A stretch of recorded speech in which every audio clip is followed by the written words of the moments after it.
Hello everyone. मेरा नाम कृष्ण है और चलो महाभारत शुरू करते हैं पढ़ने की। आज हम क्या प्रूफ करने वाले, सिंपल सा है, ज़्यादा कोई कठिन नहीं, घबराना बिल्कुल भी नहीं।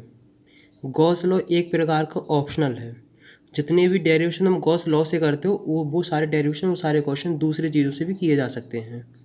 आगे आगे जब मैं इसे कराता जाऊँगा तो तुम्हें हर चीज़ समझ में आ जाएगी। अगर आखिरकार किसी को रियल फील चाहिए है, लगना चाहिए कि इलेक्ट्रोस्टैटिक फील नहीं हो रहा मैकेनिक्स जैसा, मतलब जैसे 11वीं क्लास में तुमने फिजिक्स फील करी, अगर वैसे फील करना चाहते हो तो जो मैं आईडो, SC Verma, IIT advance, JEE mains, NEET, इनके क्वेश्चन कराऊंगा, उनको एक बार ज़रूर देख लेना। फील इतना ज़बरदस्त आएगा ना, तुम कहोगे यार इलेक्ट्रोस्टैटिक से मोहब्बत हो जाएगी। तो अभी जो हम सिर्फ पढ़ने वाले हैं Coulomb's law from Gauss theorem. तो सबसे पहले हम लोग समझ लेना है गॉस ने क्या कहा था। गॉस ने कहा था किसी का इलेक्ट्रिक फ्लक्स जो होता है वो क्यू अपॉन एप्सिलॉन होता है, मतलब टोटल चार्ज इंक्लोज्ड इन अ गॉसियन सरफेस, मतलब कोई हाइपोथेटिकल सरफेस के अंदर। और ये होता है परमिटिविटी। परमिटिविटी जो होता है वो किसी स्पेस के बारे में, मतलब मीडियम के बारे में इंफॉर्मेशन प्रोवाइड करता है। तो क्यू नेट की वैल्यू हमें मिल गई है। एक गॉस का, मतलब ये सोचो कि देन थी, चमत्कार था, जो भी था। और फ्लक्स का एक हम फॉर्मूला पहले से जानते हैं कि ई डी एस। इसे ए लोगों ज़्यादा सही रहता है क्योंकि एस से कई बच्चे डिस्प्लेसमेंट समझ लेते हैं या फिर समझ लेते हैं पैरामीटर। तो ए दो रहे हैं, तो इन दोनों को कॉम्बिनेशन करके हमने क्या बना दिया है, E D A equal to हो जाता है Q upon epsilon not. A होता है फ्री स्पेस के लिए, मतलब वैक्यूम के लिए। अब इसी के हेल्प से हम लोग बहुत कुछ प्रूफ करने वाले हैं। मतलब आज तुम्हें समझ में आएगा कि ऑप्शनल है क्या है। देखो, मान लो तुम्हारे पास एक चुन्नू सा चार्ज है, एक चार्ज है जिसका नाम है अजय देवगन। ए, क्या नाम है, अजय देवगन। इसको हम लोग क्या करेंगे, अजय देवगन। अब इसको हमें एक क्लोज्ड सरफेस के अंदर इनक्लोज करना है। क्या करना है, क्लोज्ड सरफेस। क्लोज्ड सरफेस जिसे हम लोग बोलते हैं गॉसियन सरफेस। जो गॉसियन सरफेस होता है, क्लोज सरफेस होता है, वो होता है 3D वाला। 3D में, मतलब अगर तुम इसे इंक्लोज करना चाहते हो तो तुम सर्कल में इसे इंक्लोज नहीं कर सकते हो। क्यों, सर्कल 2D में होता है, 3D को 3D ही इंक्लोज कर सकता है। तो अब इसे, मतलब ना ही इसे ट्रायंगल कर सकते हो ना ट्रायंगल्स, मतलब 2D वाली कोई भी चीज़ हो उसे तुम्हें इंक्लोज नहीं करना, 3D से करते हैं। जैसे तुम्हारे पास स्फीयर होता है पहला, दूसरा होता है क्यूब, तीसरा होता है क्यूबॉइड, चौथा होता है सिलेंडर, और बाकी बहुत सारी भी चीज़ें। ये तो मतलब यूनिफॉर्म वाले, मतलब तुम कैसा भी क्लोज सिस्टम बना दो, मतलब 3D वाला बना दो, आड़ा चिपटा टेढ़ा कैसा भी, सब हो जाता है। अब जो मेन जो तुम्हें दिमाग लगाना होता है वो लगाना है गॉसियन सरफेस डिसाइड करने में। गॉसियन सरफेस के लिए देखो तुम्हारे पास इतने सब हैं। स्फीयर मतलब ऐसे होता है गोल, क्यूब मतलब जिनकी तीनों साइड बराबर है, और सिलेंडर कुछ इस तरीके का होता है जैसे तुम्हारे यहाँ बॉक्स या किताब होती है, और सिलेंडर होता है कुछ ऐसा। कोन से भी कर सकते हैं, कोन भी एक 3D ही पार्ट है, कोन ऐसे हो जाता है। अब तुम्हें डिसाइड करना है कि तुम किससे इसे इंक्लूज करना चाहते हो। तुम इसको भी ले सकते हो, इसको भी ले सकते हो, इसको भी ले सकते हो, इसको भी ले सकते हो, और कैसा भी सरफेस ले सकते हो। क्लोज सरफेस होना चाहिए, मतलब क्लोज्ड फिगर होना चाहिए। सबसे अच्छी बात है क्लोज्ड फिगर बोलो, सरफेस में समझ में नहीं आता है क्लोज्ड फिगर। अब क्लोज्ड फिगर में तुम्हारे पास इतने सारे ऑप्शन हो, तुम कौन सा चूज़ करना चाहते हो। तो अभी तक हम लोग क्या देख चुके हैं कि आखिर गॉसियन सरफेस तुम कैसा भी ले सकते हो, 3D में होना चाहिए। मतलब देखो, कवर करने का मतलब होता है, जैसे अगर मान लो मैं तुमसे कह दूं कि एक कोई चीज़ है, मान लो बल्ब है, और इसे तुम्हें ऐसा कवर करना है कि इसकी लाइट बाहर ना जा पाए, तो इसे पूरा तुम 3D में ही कवर करोगे क्या, नहीं। ऐसा थोड़ी वो करोगे कि मतलब एक साइड से कवर कर दो, एक साइड से निकला रहे, तो मतलब ऐसा कवर किया जाता है कि मतलब ये ऐसे याद करना है कि चार्ज एक बल्ब है, उसे इस तरीके से कवर करना है कि उसकी लाइट बाहर ना जा पाए। मतलब पूरा जब 3D में कवर कर पाओगे तभी ये चीज़ पॉसिबल है। हमने क्या बोला है कि कोई एक चार्ज है, मतलब अजय देवगन एक चार्ज है, उसको हमें गॉसियन सरफेस लेना, तो हमें यार लेंगे स्फीयर वाला। स्फीयर वाला क्यों लेंगे, ये वाली तुम्हें वीडियो पहले वाली जो है उसको देखना पड़ेगा, मैंने वहाँ काफ़ी डिटेल में बताया कि आखिर स्फीयर वाला ही क्यों लेंगे। तो अब यहाँ से हम लोग स्टार्ट करते हैं। आखिर स्फीयर बहुत ही स्पेयर भी स्पेयर ले सकते हैं, क्यू ले सकते हैं, क्यू वाई ले सकते हैं, सिलेंडर ले सकते हैं, कौन कुछ भी ले सकते हैं, लेकिन हम स्पेयर यहाँ ले रहे हैं। उसका रीज़न है उस कुछ पुरानी वाली वीडियो में बताया था, क्योंकि स्पेयर लेने से हमारी कैलकुलेशन आसान होती है। बाकी अगर हम दूसरे अदर कोई लेते हैं तो कैलकुलेशन कठिन होती है और कैलकुलेशन हमें आसान बनानी होती है। अब देखो बहुत सिंपल सा हमने क्या किया, अजय देवगन को एक स्पेयर के अंदर हमने ढक दिया। ये जो हम बना रहे हैं स्पेयर है, कोई सर्कल ना समझना, क्योंकि बच्चे अक्सर गलती करते हैं सर्कल समझने में।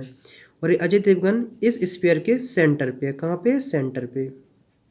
मान लो क्यू कोई चार्ज है, वो सेंटर पे इंक्लोज्ड है। अब देखो, अब अजय देवगन चार्ज यहाँ देखा, यहाँ इलेक्ट्रिक फील्ड इसकी वजह से, मतलब यहाँ से लेके यहाँ तक की दूरी मान लेते हैं, आर की वैल्यू मान ली है 7 मीटर। तो आखिरकार हम तुमसे पूछेंगे बताओ बेटा यहाँ भोपाल में इलेक्ट्रिक फील्ड कितनी होगी, तुम कहोगे 1/4πε0 Q/7 अजय देवगन की मान लो क्यू की वैल्यू मान लेते हैं हम कितनी, 10 कूलाम। तुम सिंपल सा रखोगे 9 × 10⁹ × 10/7/7 पूरा सॉल्व कर लो, कोई बड़ी बात नहीं है, कोई रॉकेट साइंस नहीं, कोई परेशानी होना है। अगर हम तो पूछे चंडीगढ़ में कितनी है, तुम कहोगे जितनी यहाँ है उतनी ही यहाँ, क्योंकि सब जगह बराबर हो, क्योंकि स्फीयर जो होता है उसका सबका रेडियस तो यूनिफॉर्म है। इस पर अगर सेंटर पे तुम चाहे यहाँ से लेके यहाँ तक रेडियस बनाओ, यहाँ से लेके यहाँ तक बनाओ, यहाँ से लेके यहाँ तक बनाओ, यहाँ से कोई भी बनाओ, सब बराबर है। तो हमने देखा कि यहाँ भी इलेक्ट्रिक फील्ड की वही वैल्यू आ रही है Q/7 यहाँ भी वही 1/4πε0 Q/7 सब जगह वैल्यू वही देखने को हम लोगों को मिल रही है। बहुत आसान मज़ेदार टॉपिक है। तो हम लोगों ने क्या बोला है, हाँ अब मेन इंपॉर्टेंट है, जैसे हमने बनाया छोटा सा पार्ट, क्या बनाया, छोटा सा पार्ट। ये जो छोटा सा पार्ट है अगर इसको देखें तो देखो ऐसा दिख रहा है, अगर इसको ऐसे देखते हैं तो ये कुछ इस तरीके का है, कैसा है, इस तरीके का है, और इसमें से इलेक्ट्रिक फील्ड निकल रही है परपेंडिकुलर। क्या निकल रही है, परपेंडिकुलर। और देखो ये ई का डायरेक्शन है। और हमने कहा था कोई सरफेस होता है उसके परपेंडिकुलर एक वेक्टर होता है जो बताता है आखिर सरफेस का, मतलब जो एरिया का वेक्टर, जिसे बोलते हैं एरिया वेक्टर, यूनिट वेक्टर, वो भी एन होता है।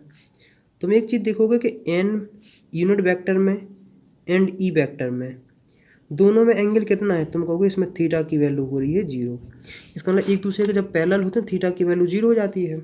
देखो सुनो, इतना सा तुम्हारे पास एरिया है, इसमें से इतनी सी इलेक्ट्रिक फील्ड पास हो रही होंगी, ई इलेक्ट्रिक फील्ड पास हो रही होंगी है।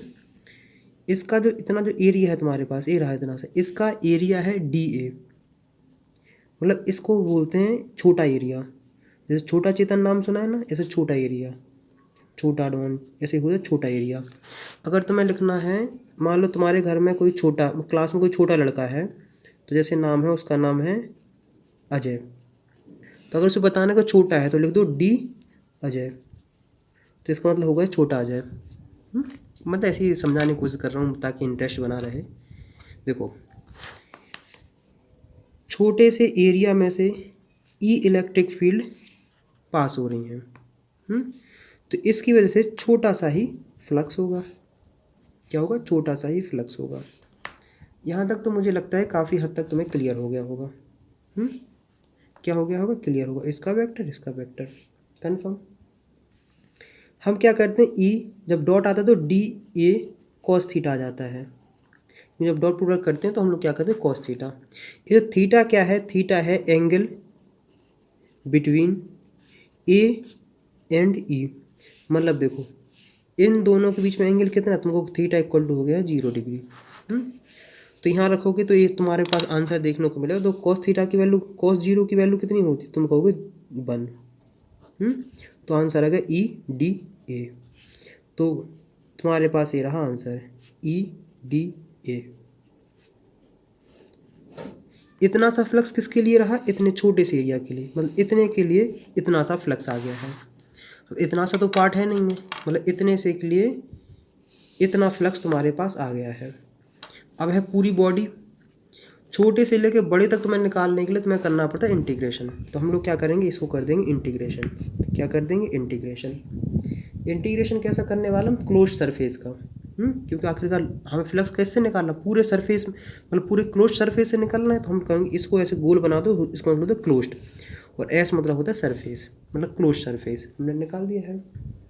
एक चीज़ बता दूं कि कांस्टेंट वैल्यू का ना ही इंटीग्रेशन होता है ना ही डिफरेंशिएशन होता है, और हम ये मान के क्या चल रहे हैं कि सरफेस पे ई की वैल्यू क्या है, कांस्टेंट है, तो हम इसे निकाल देंगे बाहर, ई डी ए एस, क्या रखेंगे, ई डी एस। देखो नोट्स की टेंशन नहीं लेना, लिंक डिस्क्रिप्शन में है, वहाँ से तुम्हें नोट्स बराबर मिल जाएंगे, बस यहाँ समझने की देरी है। देखो तो हम ये क्या निकाला है कि नेट फ्लक्स, ये क्या बता रहा है, net flux through close surface, मतलब क्लोज सरफेस में से कितना नेट फ्लक्स निकल रहा है, कन्फर्म। अब तुम क्या जानते हो कि इसका देखो इसका इंटीग्रेशन क्या है, मतलब आखिरकार पूरा टोटल सरफेस क्या है इस फिगर का, मतलब जो तुमने शेप लिया है, जो तुमने शेप लिया है उसका टोटल सरफेस एरिया क्या है। तो अगर मैं तुमसे पूछूं कि हाँ तुमने कौन सा शेप लिया है, मतलब कौन सा लिया है, तुम कहोगे भैया यहाँ हमने शेप लिया है स्पेयर। तो अगर मैं तुमसे पूछूं कि बताओ बेटा स्पेयर का टोटल सरफेस एरिया क्या होता है, तुम कहोगे 4πr²। कहोगे ये भी कोई बात है यार, 10th क्लास में पढ़े थे, अभी तक याद है। इतना हो गया है, तो हो जाएगा flux, total flux equal to E 4πr²। मुझे उम्मीद है कि यहाँ तक तुम्हें कोई दिक्कत आने वाली नहीं होगी। क्या है, यहाँ तक तो कोई दिक्कत आने ही वाली नहीं होगी, इतना आसान आसान डेरिवेशन चल रहा है। हाँ, मतलब अपने पास फ्लक्स का फॉर्मूला क्या आ गया, फ्लक्स इक्वल टू हो गया है ई 4πr², मतलब 4πr² ई। अपने पास ये रहा फ्लक्स का फॉर्मूला, ये कौन सा जनरल चीज़ से रहा है, मतलब जब कोई वेक्टर फील्ड को हम एरिया से मल्टीप्लाई कर देते तो उसे हम फ्लक्स बोलने लगते हैं। कन्फर्म है। अब एक गॉस थ्योरम से तुमने पढ़ा होगा कि फ्लक्स का एक फॉर्मूला और होता है, वो होता है Q/ε0। ये बताता है टोटल चार्ज, मतलब net charge in Gaussian surface. क्या बताता है, net charge in Gaussian surface. और जबकि अगर इसे नहीं ऐसे डायरेक्ट लिखो तो ये बताता है परमिटिविटी। परमिटिविटी बताता है कि तुमने कौन से मीडियम में से रख रखा है। तो अगर हम देखते हैं, क्या देखते हैं कि आखिरकार क्यू ई, यहाँ तुमने अजय देवगन चार्ज रखा है, तो मतलब यहाँ रखा है क्यू चार्ज, और कहाँ रखा है, स्पेस में ε0। एक अपने पास ए रहा और दूसरा तुम्हारे पास ए रहा है। हम क्या करेंगे, पहले इक्वेशन को दूसरे इक्वेशन के बराबर कर देंगे। इस ए वाला इसकी इक्वेशन है, तो हम क्या करेंगे, सिंपल से लिख देंगे ई 4πr² E equal to Q/ε0। मुझे उम्मीद है कि यहाँ तक तुम्हें कोई दिक्कत भी नहीं आई होगी। क्या, यहाँ तक तुम्हें कोई दिक्कत भी नहीं आई होगी, क्यों, क्योंकि सब कुछ चल रहा है आसान आसान। तो अगर तुमसे पूछें कि ई की वैल्यू कितनी आ गई है, तुम कहोगे 1/4πε0 Q/r²। क्या रही, r²। देखो यही चीज़ मैं तुम्हें समझाने की कोशिश कर रहा था।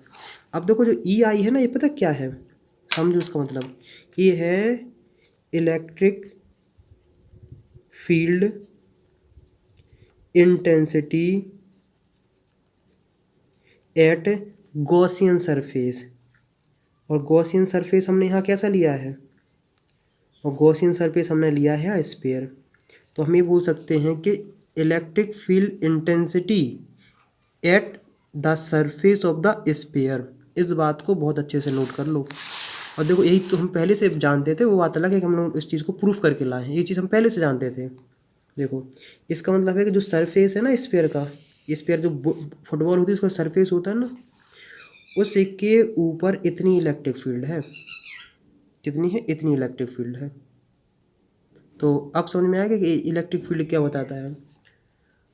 अब देखो जब अपन ने क्या निकाल लिया है, सरफेस निकाल लिया है, क्या कर लिया है हम लोगों ने, ई की वैल्यू निकाल ली है।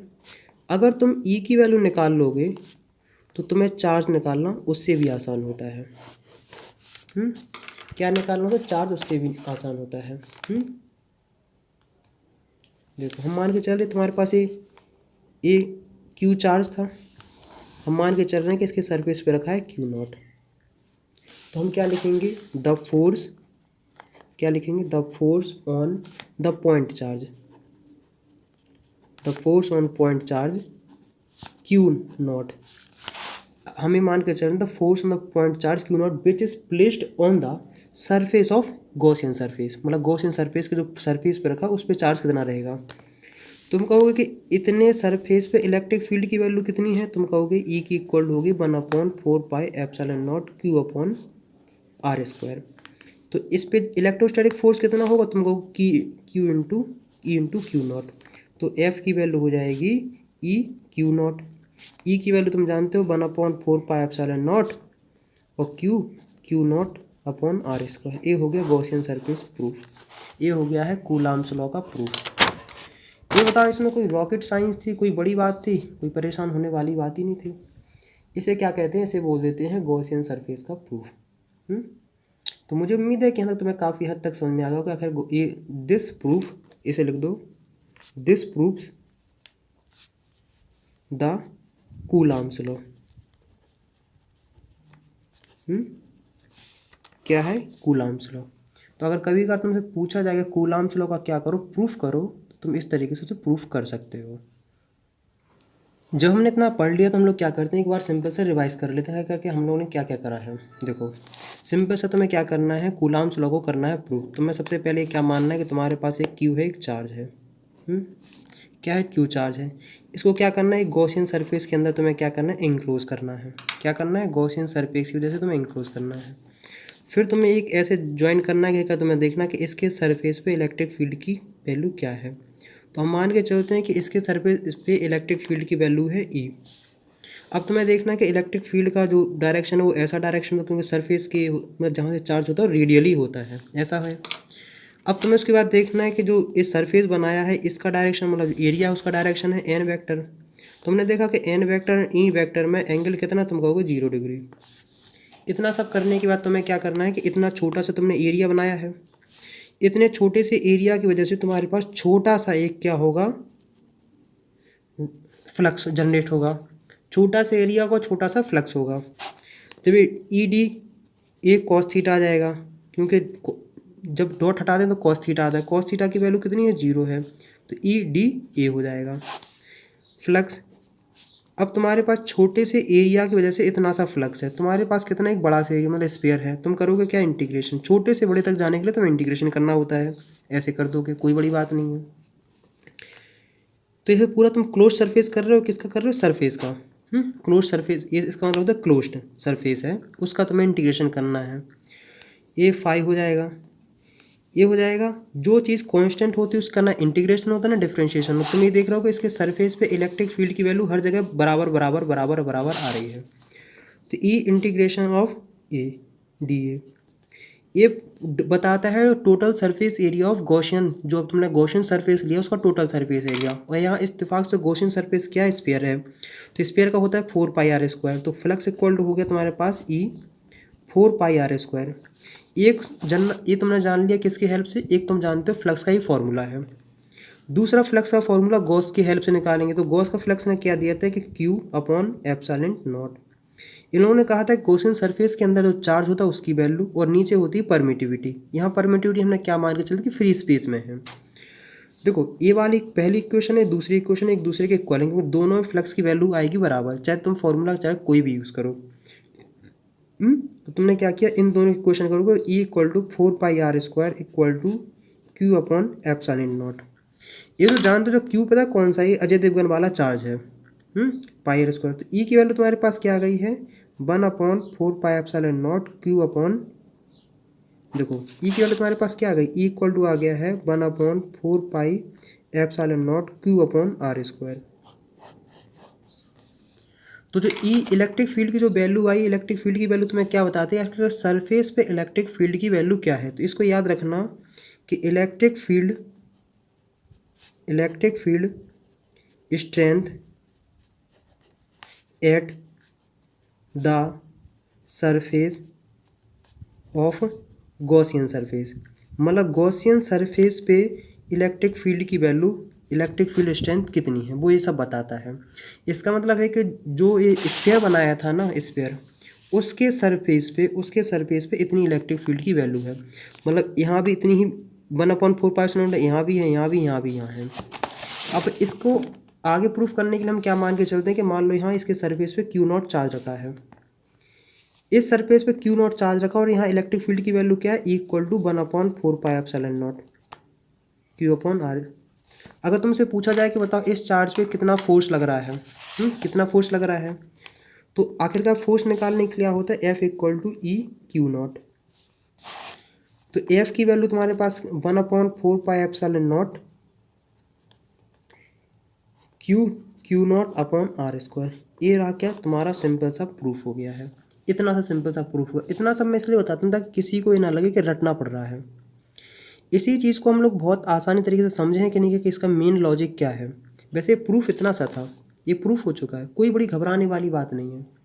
तो मुझे उम्मीद है कि यहाँ तो तुम्हें काफ़ी हद तक समझ में आ गया होगा। देखो बेटा, बिल्कुल भी कठिन नहीं है पढ़ाई है, अगर पढ़ाई को बहुत आसान, मतलब इस तरीके से पढ़ाई जाए कि कोई कठिन ना लगे। अब ऐसा होता है कि कठिन बना दोगे तो इस तरीके से पढ़ाओगे कठिन तरीके से तो कठिन लगेगी ही। हर चीज़ को हम लोगों ने क्या समझना है पहले, क्या कि ऐसा हम क्यों कर रहे हैं, उसके पीछे का रीज़न क्या है। तो हम लोग क्या करते हैं कि एक क्वेश्चन कर लेते हैं। क्या कर लेते हैं, एक करते हैं क्वेश्चन। ये क्वेश्चन थोड़ा इस तरीके से है, जैसे मान लो कोई सिलेंडर है, इस तरीके का क्या है, एक सिलेंडर है। ये रखा है, कहाँ रखा है, इलेक्ट्रिक फील्ड के अंदर। मतलब इलेक्ट्रिक फील्ड ऐसे इसमें से पास हो रही हैं। मतलब इलेक्ट्रिक फील्ड का डायरेक्शन ऐसे कि इस पूरे में से इसको कवर कर रही हैं। कोई बड़ी बात नहीं, घबराने वाली बिल्कुल ही बात नहीं है।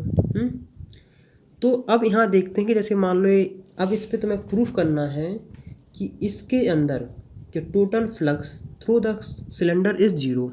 क्या प्रूफ करना हमें करना है, total electric flux through the cylinder is 0। ये हमें करना है प्रूफ, बहुत आसान है। देखो ये तुम्हारे पास सिलेंडर है, इलेक्ट्रिक फील्ड जा रही है, ऐसी जा रही हैं, मतलब इसको करेंगे ऐसे, ऐसे जा रही हैं कि नहीं। वैसे एक बात बता दूं कि कंडक्टर के अंदर इलेक्ट्रिक फील्ड नहीं होती, लेकिन फिर भी तुम्हें इमेजिन कराने के लिए मैंने बताया है। अब देखो हमने क्या कहा था, जो भी चीज़ होती है उसका जो आउटर साइड होती है, जैसे मान लो कि एक रैपर है तो इसकी जो आउटर सरफेस होती है, यहाँ से हम एक नॉर्मल ड्रॉ करते हैं जो इस सरफेस के होता है परपेंडिकुलर। तो हम क्या करते हैं, जैसे मान लो ये है तो इससे एक नॉर्मल है जिसे बोलते हैं एन वेक्टर। ये एन होता है, इसे क्या बोलते हैं, एरियल वेक्टर। ये बताता है कि एरिया कौन, मतलब सरफेस कौन से डायरेक्शन में है। और जैसे ए आउटर होगा तो यहाँ होगा एन वेक्टर इस डायरेक्शन में। कोई बुद्धिमान व्यक्ति सोच रहे होंगे कि हम तो आपकी बात क्यों माने हम आपकी बात, हम एन की वैल्यू ले लेंगे ऐसा। हम कहेंगे बेटा ऐसा नहीं लेना है, क्योंकि कुछ चीज़ों के मेथड भी डिसाइड किए गए हैं। तो हमें कहा गया है कि जो आउटर साइड होता है उसी पे हम नॉर्मल ड्रॉ करते हैं। अब जैसे मान लो जो कर्व है ना, तो इस पे जैसे मान लो कर्व होगा ऐसा है ना कि नहीं, तो इस पे भी एक नॉर्मल हो जाता है। जैसे मान लो ये पेन है ना, तो इससे जो एक नॉर्मल निकालो, इस साइड से मान लो ये पेन की निप है, और देखो सुनो, और इसके जो सरफेस होगा ऐसा एक नॉर्मल। कन्फर्म है कि नहीं। तो एक चीज़ तुम्हें देखने को मिल रही है कि देखो ये जो मान लो ए है, ऐसे हैं, ये सिलेंडर ऐसा डला है, इलेक्ट्रिक फील्ड जा रही हैं ऐसी, इलेक्ट्रिक फील्ड जा रही हैं ऐसी। अभी देखो ये जो सरफेस है ऊपर वाला, देखो इस कर्व है जो, इसके बीच में और इसके बीच में कितना एंगल है, तुम कहोगे इन दोनों के बीच में हो गया है 90 डिग्री। कितना एंगल हो गया है, 90 डिग्री। इसका मतलब एन वेक्टर और ये ई वेक्टर है, इन दोनों में थीटा की वैल्यू आ गई है 90। और हमने कहा था कि अगर थीटा की वैल्यू आ जाए 90 तो वहाँ फ्लक्स की वैल्यू हो जाती है 0। तो हमने क्या देखा कि जो कर्व सरफेस है, देखो flux due to curve surface, flux due to curve surface वो हो गया है 0। 0 क्यों हो गया है, क्योंकि नॉर्मल वेक्टर में और इलेक्ट्रिक फील्ड में एंगल कितना हो गया है 90 डिग्री। और हम जानते हैं फ्लक्स इक्वल टू क्या होता है, E dot D S D A integration. तो E D A cos theta cos 90, इसकी वैल्यू हो गई है 0। और तुम देख रहे हो इसके पास 3 सरफेस हैं कि नहीं। एक कर्व सरफेस है, एक ये वाला है, और एक दूसरा तीसरा ये रहा है। तो जो टोटल सरफेस फ्लक्स आएगा तुम्हारे पास कितना आएगा, क्यू नेट जो होगा वो किसकी वजह से होगा, Q1 की वजह से होगा, Q2 की वजह से होगा, और Q3 की वजह से भी होगा। तो Q1 की वजह से कितना आ रहा है, 0। अब तो निकालो Q2 की वजह से कितना होगा, E dot D A, dot हटाने से तुम क्या कर देना, E D A cos theta. ये बताओ सेकंड वाले में इलेक्ट्रिक फील्ड ऐसे जा रही हैं, और जबकि नॉर्मल वेक्टर है ऐसा, तो तुम्हें क्या देखने को मिल रहा है कि इनमें थीटा की वैल्यू कितनी, तो कोई कहेगा 180, थीटा की वैल्यू हो 180, और कॉस 180 की वैल्यू आती है -1। तो इसका आंसर क्या आ रहा है कि ई डी ए माइनस, क्योंकि माइनस में लिखोगे माइनस बाहर लिख सकते, कोई दिक्कत नहीं। तो हमने देखा Q2 डी ए। अब तुम्हें डिसाइड करना है कि आखिरकार कि ये इलेक्ट्रिक फील्ड की वैल्यू वेरिएबल है या कांस्टेंट है। डी ए तो छोटा सा पार्ट है, तो जैसे अब मेन बात है कि एक जो तुम चीज़ देख रहे हो कि मान लो इतना छोटा सरफेस लिया था ना, तो हम मान के चल रहे हैं कि देखो इस सरफेस पे हर जगह, इस सरफेस पे इलेक्ट्रिक फील्ड क्या है, कांस्टेंट है। तो हमने क्या कहा कि जो चीज़ कांस्टेंट होती है ना उसका इंटीग्रेशन होता है ना, डिफ्रेंशिएशन हो जाता है, उसको निकाल लेते हैं हम बाहर। तो हो जाएगा ई डी ए, क्या हो गया, ई डी ए। अब देखो ई डी ए पता क्या बता रहा है, इतना सा पार्ट, इस चीज़ को देखो, ई डी ए क्या बता रहा है पता है, इतना सा पार्ट बता रहा है, ये बता रहा है सरफेस एरिया। सरफेस एरिया कौन सा सरफेस एरिया, जहाँ इलेक्ट्रिक फील्ड एंटर कर रही है। देखो तो समझो जो एक सर्कल सा बना हुआ ना, तो हमें क्या निकालना, सरफेस एरिया ऑफ सर्कल। तो इसका मान लो हमने मान लिया है, जो ये है सरफेस है, तो इसका रेडियस हमने मान लिया है r। क्या मान लिया है, r। तो इसका सरफेस हो जाएगा पाई आर स्क्वायर। क्या हो जाएगा, पाई आर स्क्वायर। अपने तो मतलब Q2 की जैसे इलेक्ट्रिक फील्ड की वैल्यू आ रही है कितनी, -E पाई आर स्क्वायर। अब तुम्हारे दिमाग में आ रहा हो Q3 की वैल्यू, तो Q3 क्या हो जाएगा, भाई सिंपल सी कहानी, इतना तो बेसिक है, इतना तो ये बेसिक है, डी ए कॉस थीटा। अब देखो इलेक्ट्रिक फील्ड जा रही है इस डायरेक्शन में, इस डायरेक्शन में, इस डायरेक्शन में, जिस डायरेक्शन में इलेक्ट्रिक फील्ड है उसी डायरेक्शन में यूनिट वेक्टर भी है। तो अगर तुमसे कोई पूछे जाएगा ई एंड एन में कितना थीटा है, तो तुम कहोगे थीटा इक्वल टू हो जाता है 0 डिग्री। तो इसको क्या लिख लेंगे, इसको लिख लेंगे ई डी ए कॉस 0। और कॉस 0 की वैल्यू तुम्हें खुद अच्छे से याद होगी, क्योंकि 10th क्लास में पढ़ा था, कॉस 0 की वैल्यू होती है 1। तो आंसर आ जाएगा ई डी ए। हमने कहा इलेक्ट्रिक फील्ड क्या है, कांस्टेंट है, तो हम निकाल लेंगे Q3 equal to E D A integration. देखो ये जो पूरा इंटीग्रेशन जो एक प्रकार की जो चीज़ है ना, एक प्रकार की फैक्टरी है, पता क्या देगी, ये देगी कि सरफेस एरिया ऑफ सर्कल। कौन से सर्कल की, देखो ये वाला सर्कल है, इसका सरफेस एरिया। तो हम मान के चलते हैं कि इसका भी रेडियस कितना है, r है, तो इसका सरफेस एरिया कितना हो जाएगा, पाई आर स्क्वायर। तो Q3 की वैल्यू कितनी हो जाएगी, Q3 की जो वैल्यू तुम्हें देखने को मिलेगी वो हो जाएगी ई पाई आर स्क्वायर। ये तीसरा हो गया है। हमने पहले बताया कि Q नेट की वैल्यू क्या है, flux due to surface 1, flux due to surface 2, flux due to surface 3। Confirm, बोलो हाँ या ना, बोलोगे हाँ। Q सरफेस 1 की वजह से कितना आ रहा है, तुम कहोगे 0 आ रही है, इसमें कोई बड़ी सोचने वाली बात नहीं है। Q2 की जैसे कितनी आ रही है, तुम कहोगे E minus pi are square आ रही है। Q3 की तुम कहोगे ई पाई आर स्क्वायर आ रही है। कितनी आ रही, पाई आर स्क्वायर। ये वाली वैल्यू इस वाली की वैल्यू के बराबर है, तो Q नेट की वैल्यू क्या आ रही है, Q नेट की वैल्यू आ रही है 0। क्या रही जीरो, यही चीज़ हमें प्रूफ करनी थी। अब एक चीज़ याद रखना कि जो फ्लक्स होता है वो स्केलर क्वांटिटी होती है। स्केलर क्वांटिटी मतलब होता है तुम सिंपल सा एडिटिव नेचर मतलब सिंपल सा ऐड कर सकते हो मैथमेटिकली। क्या कर सकते हो, सिंपल सा मैथमेटिकली तुम ऐड कर सकते हो। जैसे 1 kg प्लस 2 kg ऐड करते ना 3 kg हो जाता है, ऐसे तुम फ्लक्स को भी ऐड कर सकते हो। इसमें तुम्हें वेक्टर मैक्टर का कोई रोल नहीं है, वेक्टर मैक्टर का कोई भी रोल नहीं है। तो मुझे उम्मीद है कि यहाँ तक तुम्हें काफ़ी हद तक समझ में आ गया होगा। देखो इलेक्ट्रोस्टैटिक है, कई लोगों को इससे डर भी बहुत लगता है, लेकिन आसान बहुत है, इंटरेस्टिंग है। सबसे बड़ी बात है कि इसमें इंटरेस्ट भर भर के रखा हुआ है। तो यही चीज़ प्रूफ करना चाहते तो यही चीज़ प्रूफ हो गई है। तो यहाँ तक आप बताइए कि आपको यहाँ तक कैसा लगा पढ़ने में, मज़ा आया ना? बहुत बिंदास ऐसे से देखो बहुत मज़ा आने वाला है। तो बहुत सारे क्वेश्चन भी कराएंगे। तो नेक्स्ट वीडियो मिलते हैं नेक्स्ट टॉपिक के साथ, तब तक बाय बाय।